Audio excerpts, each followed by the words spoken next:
Welcome to this video tutorial where you will learn how to create due diligence statements. You can also use this feature to demonstrate your farm's compliance without having to complete a full due diligence statement. Start by going to the Due Diligence Reports page in the left-hand menu. Here you can view all of your existing reports. In the list below, you'll find a status legend indicating the status of your EUDR report. Now let's get started. If you're creating a due diligence statement for a shipment and want to share it with the exporter or agent, enable Share with Exporter or Agent.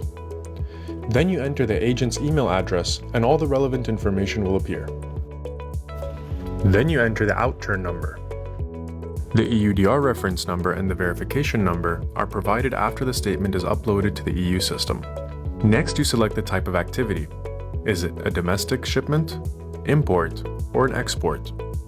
Next, you select the operator's place of activity. This is where the operator's HQ is.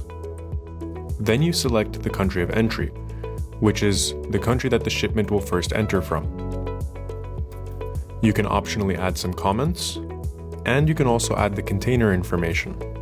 Next, you add the product details and the subproduct, which is the HS code. You can also add a comment about the product in the shipment. Next, you have to add the shipment's weight. You can do this in mass or in volume. Optionally, you can add the scientific or common name of the product. Next, you select the country where the product is being produced. By default, you'll have the EUDR deforestation assessment selected. Now we go to the second step, which is identifying the farm's locations. There are different ways where you can select the farms for this statement. You can select farms that have already been assessed in the system.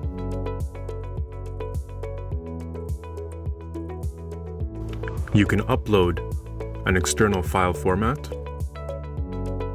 And you can select farms that were already created through the mobile app or uploaded into the system. For this example, we're going to select farms that were uploaded from the mobile app.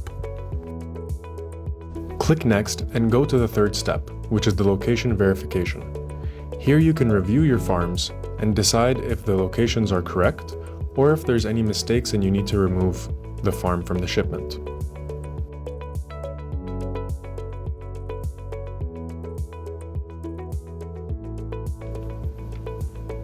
Once the locations are verified, we go to step 4, where the system then starts to generate a deforestation assessment.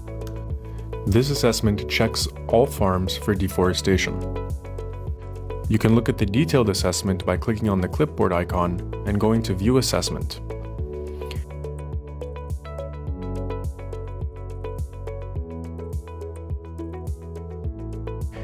If one of your farms does have deforestation, you have two options. You can either add a risk mitigation document, which shows the mitigation practices that were taken to avoid deforestation or proves that it wasn't actually deforestation, or you can remove the farm.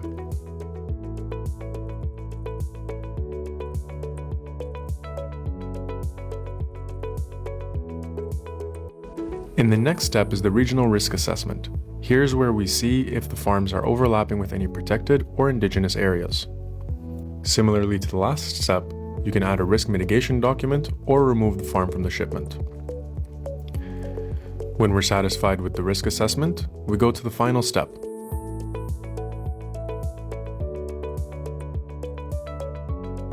You can review all the report information, and when you're satisfied, you click Conclude.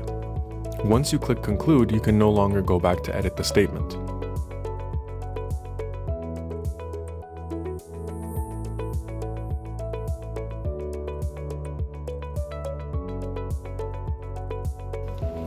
After the report is concluded, you're provided with a blockchain verification and a pupwort.